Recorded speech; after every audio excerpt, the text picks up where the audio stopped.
Друзі, те, про що ми зараз будемо говорити, має знати кожен український громадянин. Це мега важливо сталося. Ви навіть не уявляєте, що зараз хочуть зробити з квартирами простих людей. Закон, який вже проголосували в першому читанні, я наголошую, проголосували вже, може позбавити мільйони українців права передати житло своїм дітям. Вдумайтеся, своїм дітям. Те, що нам роками говорили, живеш, значить твоє. Тепер може виявитися просто не так усе. Так, ситуація насправді наскільки серйозна, що її вже називають однією з найгучніших реформ у житловій сфері за останні просто десятиліття. Багато хто навіть не підозрює, що під загрозою опинились квартири, у яких люди, дивіться, живуть 20, 30, 40 років, інколи з моменту заселення будинку. Чому? Бо тепер цього прожитого часу може бути, виявляється, недостатньо, щоб розпоряджатися своїм же житлом. А річ у тому, що Верховна Рада у першому читанні ухвалила новий законопроект про житлову політику. Офіційно документ має оновити застарілі радянські підходи, які тягнуться ще з 1983 року, але разом із оновленням зникає те, до чого люди звикли десятиліттями – право безоплатної приватизації державного і комунального житла. Друзі, що це таке? І тут починається найцікавіше, бо коли безоплатна приватизація існує, квартиру можна оформити у власність і далі робити з нею все, що має право власник, а це продати, подарувати, залишити дітям у спадок, що дуже головне, ми всі хочемо лишити своїм дітям це все, але зараз це вже буде надзвичайно важко. Дивіться, коли це вікно закривається зараз, і може бути вже і все, неприватизована квартира стане лише житлом для користування, а користування – це не власність. Це означає, продати не можна буде, подарувати не можна буде, залишити у спадок не можна. Людина може продовжувати там жити, але юридичне право на житло буде належати державі. А з часом таке житло може просто повернутися в державний фонд. Ви це розумієте? І кого це стосується найбільше? Дивіться, передусім тих, хто і досі проживає у муніципальних, державних чи колишніх службових квартирах без оформленого права власності. Це також мешканці, дивіться, гуртожитків, де роками не могли добитися дозволу на приватизацію. Квартири, які завжди були сімейними, але документів немає. І будинки, де існують лише старі ордери чи довідки. На жаль, ордер, договір найму чи довідка тепер не дають права розпоряджатися житлом. Друзі, потрібен сучасний документ про право власності і головне запис у Державному реєстрі речових прав. Ось так от. Багато хто вже запитує, невже нас тепер виселятимуть? Ні, мова не про масові йде виселення зараз вже прямо такої. Але як тільки закон запрацює, шлях до приватизації буде закритий. Пам'ятайте про це. І саме тоді люди опиняться перед фактом. Користуватися можете, але передати житло дітям не можете. Що робити вже зараз? Дивіться, я даю вам покроковий план для кожного, це моя допомога, я тут для того і є. З радістю це, друзі, вам зараз допоможу. Дивіться, образно кажучи, зараз той самий останній вагон, у який треба встигнути зайти. Ось що варто зробити вже сьогодні. Друзі, прошу вас, послухайте уважно. Перевірити статус житла. Варто звернутися у ЦНАП або до нотаріуса і замовити витяг із Держреєстру речових прав. Якщо у витязі ви зазначені як власник, усе добре. Якщо ні, треба терміново зайнятися приватизацією або оформленням прав. Якщо ви щось не будете розуміти, до речі, пишіть коментарі, я відповідаю фахово по мірі можливості. Переважно люди всі отримують чітку відповідь.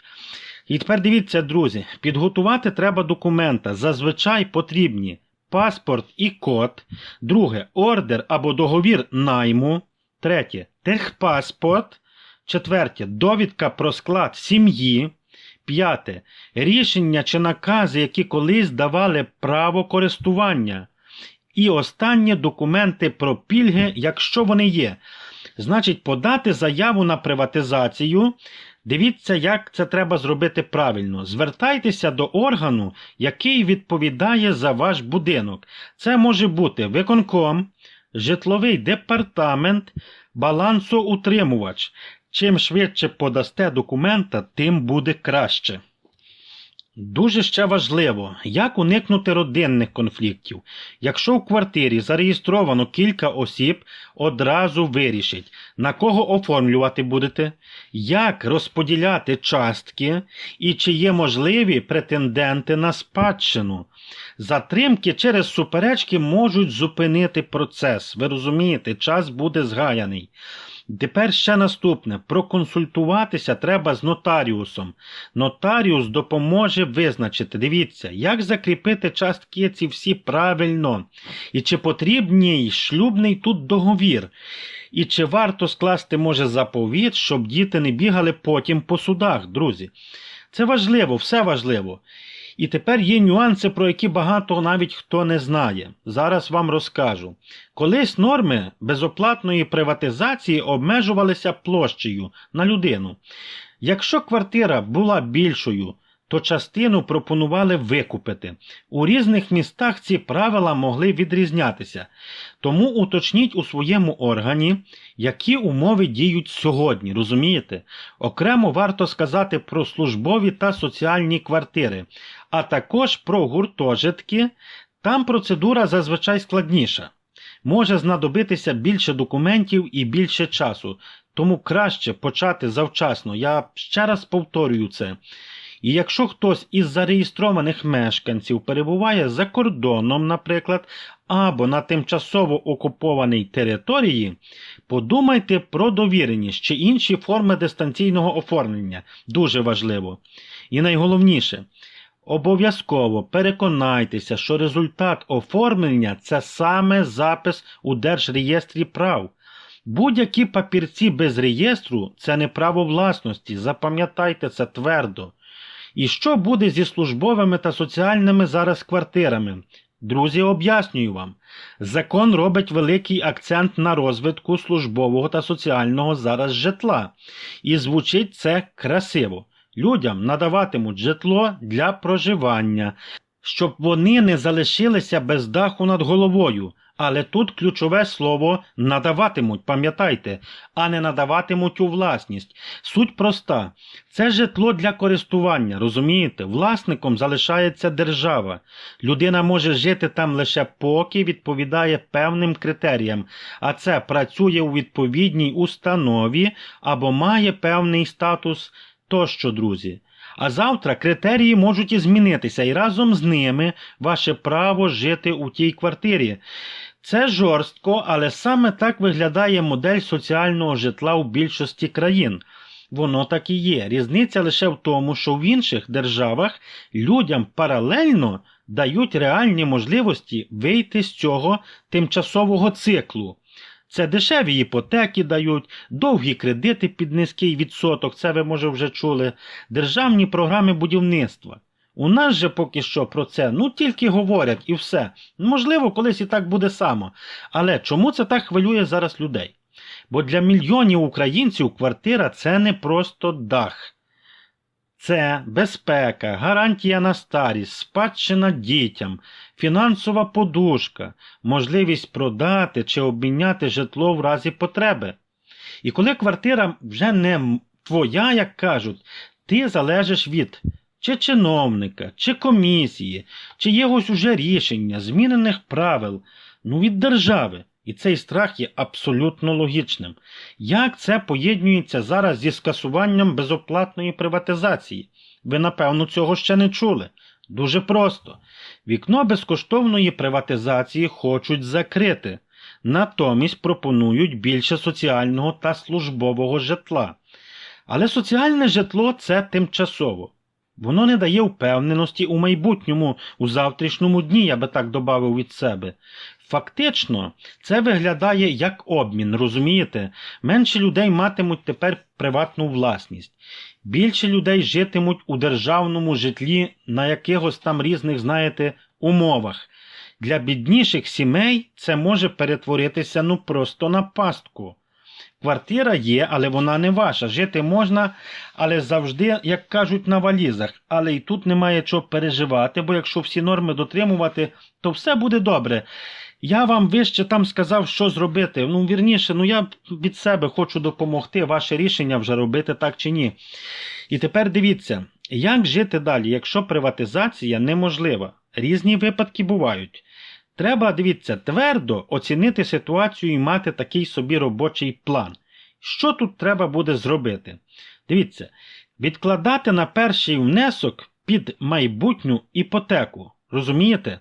Щоб ви собі розуміли, розглядати довгострокову оренду з фіксованими умовами, шукати кооперативи, програми забудовників, стежити за державними програмами кредитування. Оці пункти дуже би вам було добре запам'ятати. Також потрібно ще вести всі документи у порядку, щоб були, збирати копії рішень і довідок, не довіряти усним обіцянкам. Довідки збирати і різні папері – це обов'язково у будь-якій справі.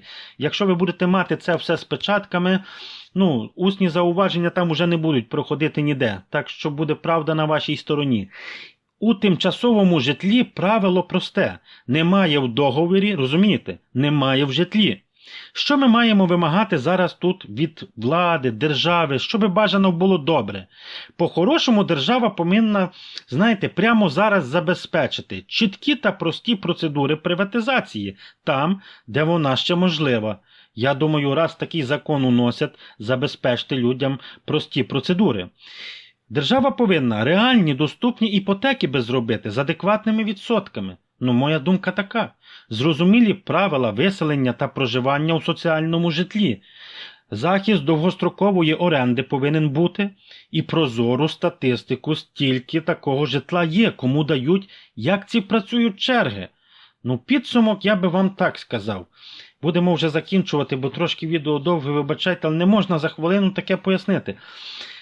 Надіюся, буде корисно, друзі. Дивіться, ваш дім має бути вашим юридично оформленим майном. Не на словах, не в спогадах, а в документах, друзі, і реєстрі. Якщо є шанс оформити власність, робіть це зараз, не відкладаючи. Якщо не виходить, не будьте заручником тимчасовості. Плануйте, рахуйте можливості, думайте наперед. І приступайте, всі підготуйте собі документи, які для цього буде потрібно. Бо там, де житло не ваше, завжди знайдеться хтось, хто зможе вирішувати це все замість вас. І, на жаль, саме до такої моделі нас зараз поступово ніби і наштовхують. Але якщо ми документами будемо готові, то все добре. Переживати не треба буде, але, друзі, треба це зробити. Все тоді. Я дякую за увагу. Надіюся, було корисно вам це. Я старався для вас, бо це свіжі новини вийшли такі. Я хотів пояснити зразу, щоб не тратили час, щоб могли робити собі свої речі з житлом і щоб ви були застраховані від неприємностей. Все, я дякую за увагу. Надіюся, я був корисним. На все добре і хай вам щастить.